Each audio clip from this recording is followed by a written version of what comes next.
What's going on? It's your boy, Mr. Butler. Today is the best day of my life. Tomorrow's not promised. Go on, do your little dance while they still playing your song. So, um, this video, I'm gonna react to something, and I'm gonna give you a brief history on it if you're not already up on it.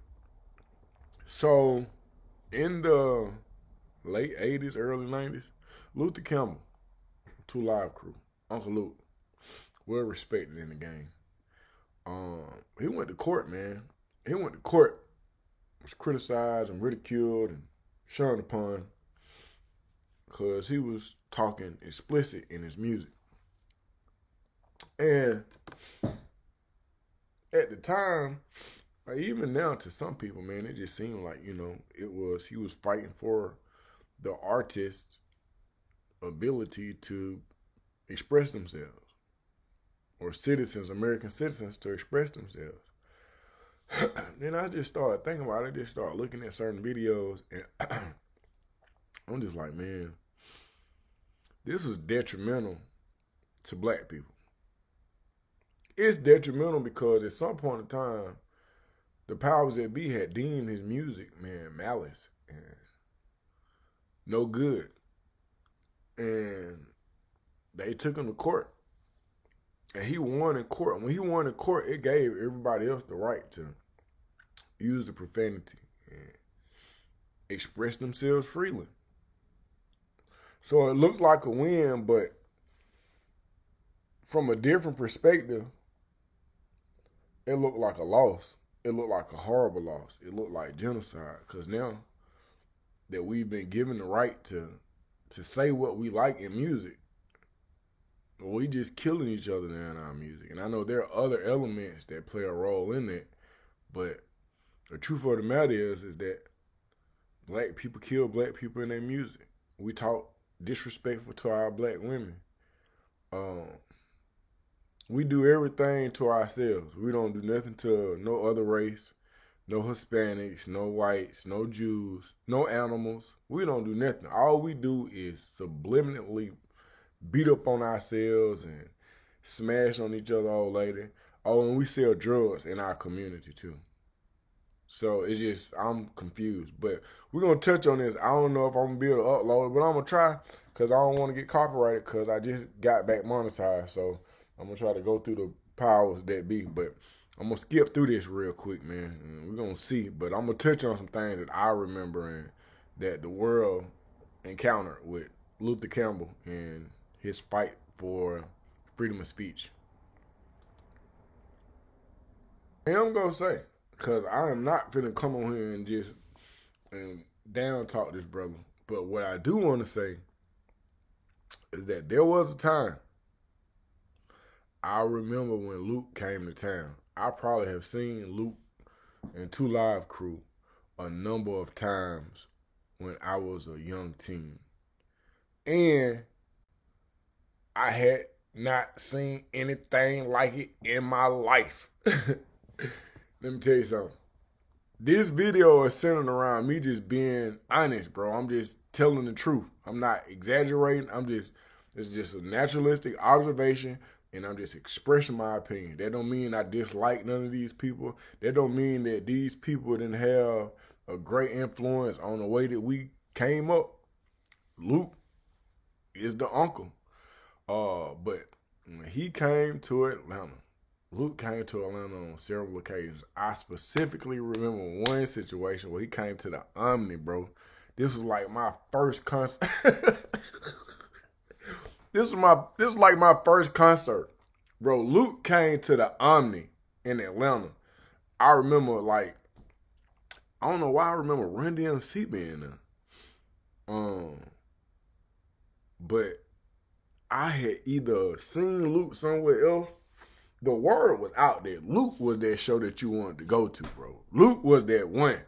Especially if you was, bro, I am the virgin of all virgins. Boy, Luke finna give you a show, boy. He finna show you something. It finna be some things that go. Oh, I seen him at the gate.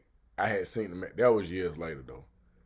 I can't remember, man. It all, but this was one of my first times seeing Luke's, and I know I was gonna catch me an eyeful. And we talking about not just the lyrics, but the visual. This man about to have women on stage doing everything ungodly. And for a young teenager, male, oh man, this is the next best thing to porn. The next best thing next to porn. Oh man, it was ridiculous, man. So here's the story. At the time, and I ain't even trying to get sidetracked, but I got to tell this story just to let you know like how much of an influence that Luke had on my life. At the time, my dad was married to his current wife, Susan, who just happens to be Caucasian. And at this particular time is when they first had hooked up. Mind you, that's like 30-some years ago. So, I don't know who got us the tickets to the Omni. Mind you, this is a time where there aren't any cell phones. I don't have no beeper. That's not what's going on. We get dropped off at the Omni. When we get dropped off at the Omni, we going for what we know. Now, when I say we, it's me, and I remember Greg. Greg is Susan's son. We around about the same age. He a little taller than me, but we rocking and rolling. And mind you, me and Greg done got into all types of shenanigans when we was younger. Stealing radios out cars and all types of stuff. So, to us, it's an adventure. It's an adventure. But I'm always a solo artist, and I've been known to, if we go somewhere in a crowd, bro, I get lost. But it's not like today, bro. Like, you could get lost in some kind of way. You would get found. You would get found, and nobody had a cell phone. It just would happen. Like, it would happen. So when we get to the concert, Run DMC doing their thing, such, that's cool. But I'm waiting on Luke. Because I know Luke finna come through. I love Run DMC. And I got Adidas on. But Luke finna give you something different. Bro. So, I done got solo. I'm solo because we back here, bro. I'm not staying all the way in the back. I am going to make my way towards the front. And at the time, I'm going to just be honest. At the time, you know, the interracial thing or to be with a white boy or a white girl, it wasn't as cool as it is now. And I wasn't as mature as I am now. So, bro, I'm trying to get on. I'm trying to be up there at the front. And I ain't trying to have nobody with me, folks. And I'm just being honest. I love bro to death. This is my brother. I love his mama to death. That's cool too. So let me do this. Anyway, my apologies. So, bro, I'm not trying to be boggled down with nothing, man. And at the time, my mindset was a tad bit different than what it is now. But I'm trying to get on. So, bro, when somebody's performing, bro, I see this is Atlanta in the late 80s, early 90s, man. And, bro, I see somebody that then fell out. Somebody that fell out. And they being carried across the stage. I was like, oh, man, somebody fell out. That's crazy. But I'm just taking everything in, bro. I'm taking everything in. So, we at the concert. Bro, I'm waiting. Somebody taking too long. I don't even know who was there. EPM. I don't know who was there, bro. But I'm waiting on Luke because I know it's about to go down. Bro, finally, after waiting, boy, Luke come on. When Luke come on, man, you can hear his music. I'm like, what? It's about to go. What? But Luke come out there. Oh, man. They is almost naked. This is a time where porn was not porn. If you didn't have no VCR tapes, you just couldn't see naked bodies. I'm sorry. And I was a virgin. And to see this was, oh, man, it had an effect on me. So, as they get off into the first song, bro, the police pull up on me. The police pull up on me hard, too. When the police pull up on me, it's a security guard, bro. They got, like, a flashlight. And I see Greg with them. So I'm just like, the police and Greg coming in this 2-line crew. I'm like, what going on? Bro, I don't know how, but they didn't found me in the crowd. Apparently, Greg is the person that fell out and got carried across the stage. Greg run up on me and say, I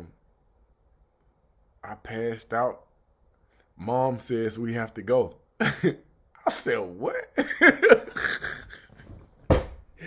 What? I'm so sorry. I'm so sorry. What? Come again and say what? Man, I ain't going nowhere. It's so not funny. I don't remember how that night ended, bro. I just know I was pissed off, and I do remember that I did not see the whole Luke show, if I see any more after that. So, I'm saying it to say that Luke had an effect on a lot of us. And at the time, man, I'm a kid. I'm giddy. I'm with the shenanigans.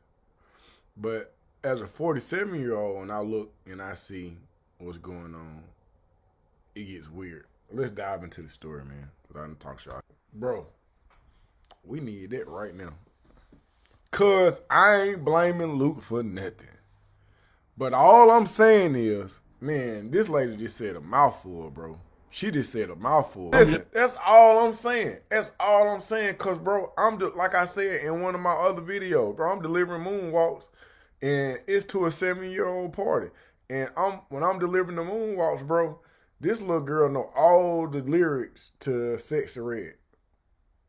Hey, man, I can respect you hustling and getting your family in a good place. But what I'm saying is that this generation, at least these young ladies at this party, presumably are going to grow up with Sexy Red as the blueprint to one degree or another. Some of them is just going to be music. They're going to go in one ear and out the other, and they're going to be respectable. What I'm saying is, though, when you have young, impressionable minds, bro, it got to be some type of restraint, man. You have to. And the result of not having that is what we have right now, man, is thought life, trap life, the highest prison population in the world, dropout rate. That's a nice shirt he got on. What if this law had not been? What if this had never transpired? What if the explicit lyrics was something that just wasn't acceptable or allowed? Where would we be as a people? Would it be some other element that comes in and takes place of this? Can something take place that could help this situation? I'm going to skip through this video because I don't know if it's going to be some copyright stuff. But I just want to get to the court case stuff. He had a large impact on everybody, and then they started arresting people.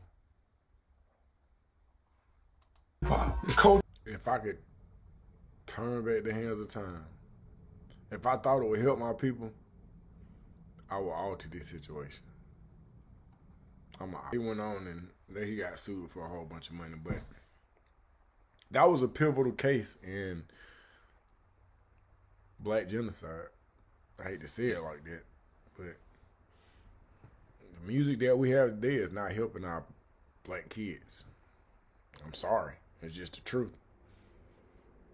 So I ask, my question is this. Is Luke responsible? No, I'm not going to do that. But one could argue, if this is debate class, one could argue that Luke collectively as a unit with other resources, because he had a machine behind him, help fill up prisons, I can't say that he was responsible. I mean, that those were his intentions, but yeah, those they unfortunately, yeah. Unfortunately, yeah.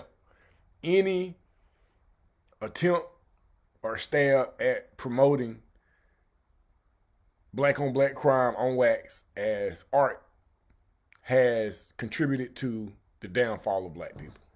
Period. Look at the numbers. Y'all, please leave comments, like, share, subscribe, man. Let's hear what you got to say, man. I want to know what you got to say. If I'm wrong, I'm teachable. I'm teachable. So just let me know. I'm wrong. Peace out.